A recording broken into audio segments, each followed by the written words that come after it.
Kalau yang sudah menikah ini berarti bagaimana memahami seks sebagai alat komunikasi. So, equality antara pasangan suami dan istri itu harus ada dalam berhubungan seks. Istri nggak mau KB, suami pengen KB. Istri pengen KB, suami nggak mau KB. Istri maunya lebih lama, suami nggak mau lebih lama. Istri pengennya di atas, suami pengennya di bawah. Dan itu harus dikomunikasikan. Kalau diingat-ingat, kayaknya orang tua aku tuh nggak pernah ngasih tahu tentang nanti suatu hari kamu akan menikah, kemudian kamu akan melakukan hubungan intim dengan lawan jenismu. Itu adalah hal yang dianggap aneh, awkward, tabu untuk dibahas oleh aku dan orang tuaku. Begitu aku tanya ke pasanganku, suamiku sama, dia juga nggak pernah ngebahas itu. And then kalau dipikir-pikir, sebenarnya kita memahami sex education itu dari mana sih? Secara alamiah kita belajar, kalau aku lihat-lihat ya, karena kita lahir di perkembangan teknologi yang saat itu untung aja. Di saat kita flashback 10 tahun yang lalu, ketika belum ada internet, kalau nggak salah, cowok-cowok remaja kalau mau melakukan orgasme dengan melihat tayangan-tayangan porno itu nggak semudah ibu jari sekarang klik keluar gambar. Harus cari di tempat majalah loakan atau cari visi dibajakan, dan itu lebih effort daripada sekarang. Apa kabar ya dengan berikutnya? Oke teman-teman semuanya, Analisa Channel, Assalamualaikum. Aku pengen ngebahas sesuatu yang mungkin sekarang akan sangat relate. Belum lama ini aku habis posting tentang beberapa sexual disorder gitu ya, atau gangguan-gangguan perilaku seksual menyimpang, dan banyak yang terjadi di tempat umum, bahkan mungkin juga tidak hanya di tempat umum tapi juga di tempat yang tidak umum gitu. Sebenarnya apa sih yang harus kita lakukan sebagai pribadi dan mungkin juga sebagai orang tua gitu, menyiapkan anak-anak kita supaya tidak jadi korban dan pelaku. Itulah yang menjadi pertanyaanku ketika mendengar beberapa kasus belakangan ini.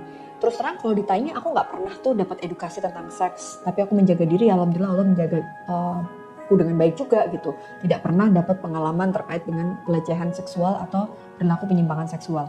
Nah teman-teman, aku membaca beberapa referensi gitu ya. Kalau kita bicara tentang sexual disorder, ini macamnya, ragamnya banyak banget di DSM-5. DSM-5 ini apa sih? Teman-teman googling aja deh DSM-5. Intinya ini adalah kitab suci para psikolog, para psikiater untuk melihat beberapa gangguan-gangguan mental yang ada di dalam kehidupan manusia. Sexual dysfunction, sexual disorientation, termasuk parafilia yang sudah aku bahas minggu lalu, itu ada semua penjelasannya di situ. Nah artinya sebenarnya kita bisa mencari tahu nih. Dan untuk itu apakah umur juga mempengaruhi? Sangat mempengaruhi. Jadi gini teman-teman, aku bicara tentang pendidikan seks itu kita bagi menjadi 4 tahap.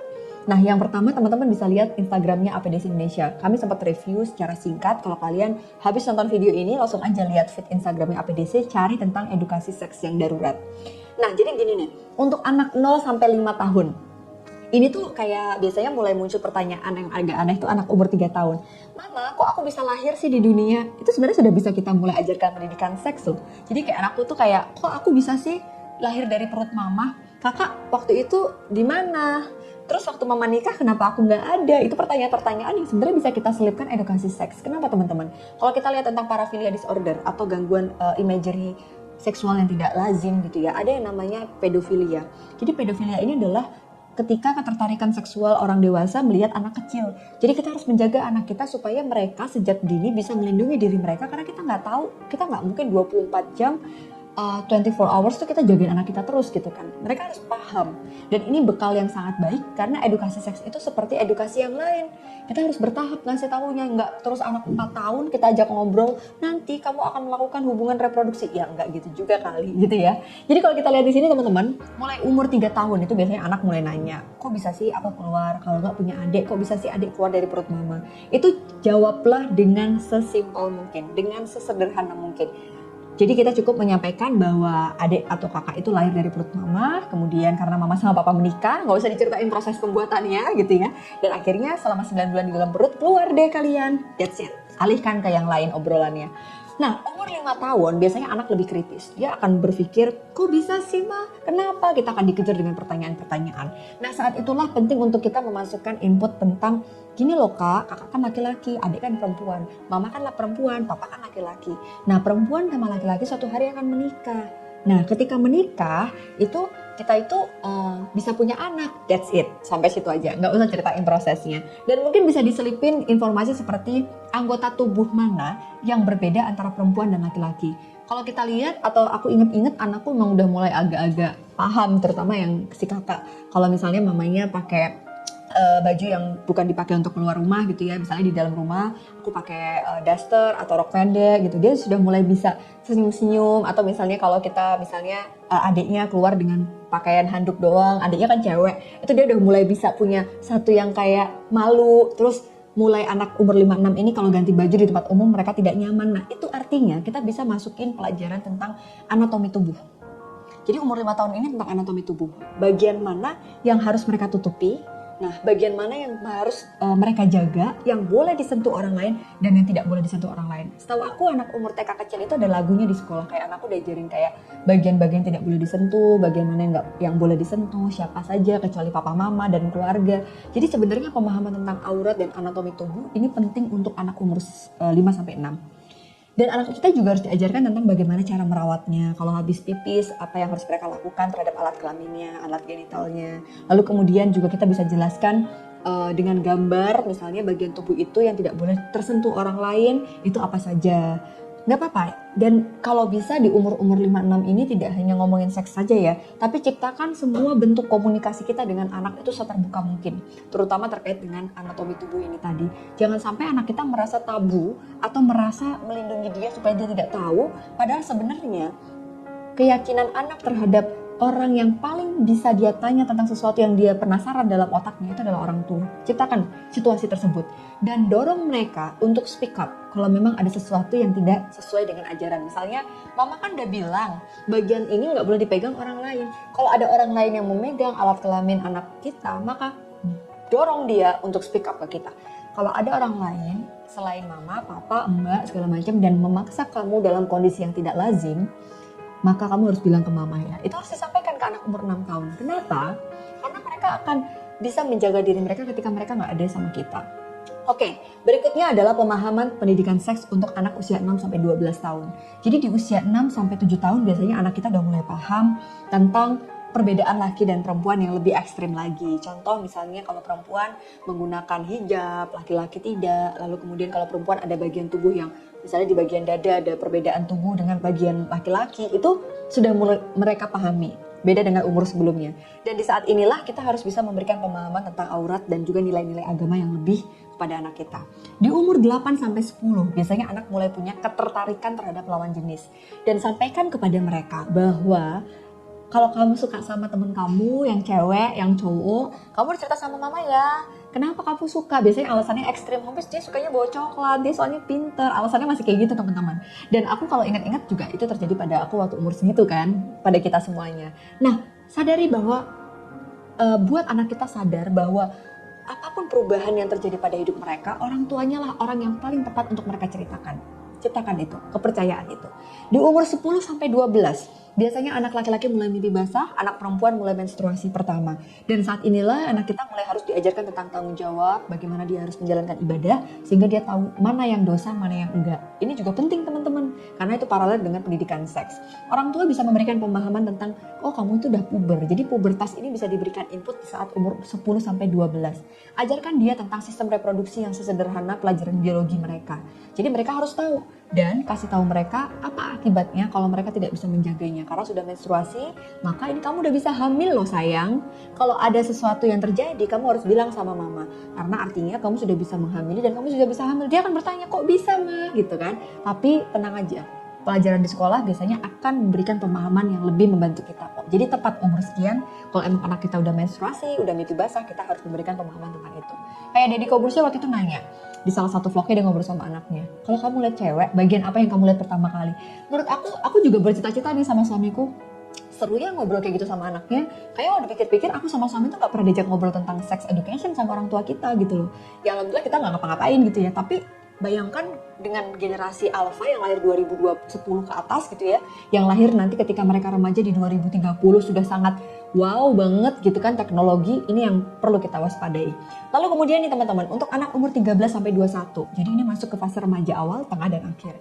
Pada tahap usia 12-13, orang tua bisa mengajarkan tentang bahayanya jika anak tidak menjaga kesehatan reproduksi mereka.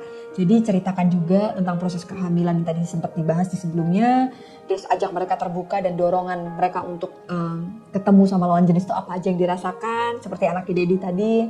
Dan di saat umur 13-17, mereka punya hubungan yang spesial dengan teman dekatnya lawan jenis dengan konsep pacaran. Bisa kita kasih tahu pacaran itu seperti apa, value-nya, apa yang harus dijaga dalam hubungan antar lawan jenis, bagaimana supaya mereka bisa menjaga diri mereka. Dan saat usia 17 sampai 21, nah ini penting banget. Jadi krusialnya kalau tadi anatomi dan reproduksi, kita mulai bisa memasukkan pelajaran tentang self-esteem. Seberapa berharganya diri kamu, tubuh kamu, dan menariknya kamu, sehingga kamu harus menjaganya dengan baik.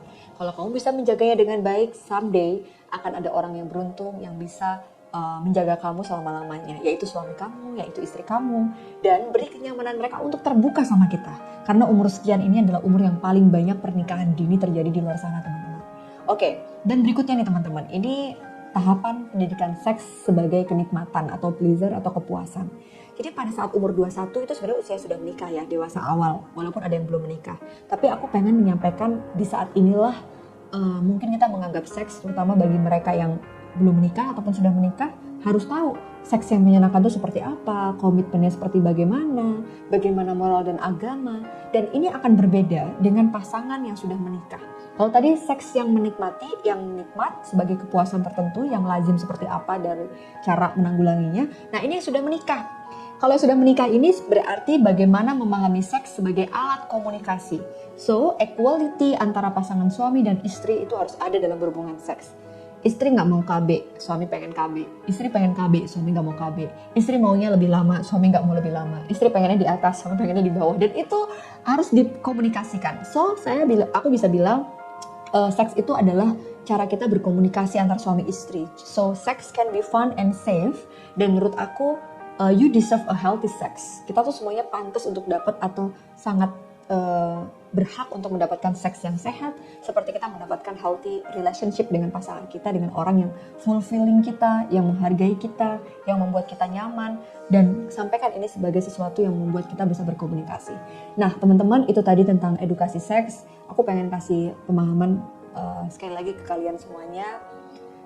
Kalau ada yang terjadi sesuatu yang tak lazim, seperti misalnya suami aku kok dalam berhubungan seks seperti tidak ada equality ya mbak, kok dia sepertinya lebih nyaman begini begitu, artinya itu seks nggak menjadi fun buat kalian.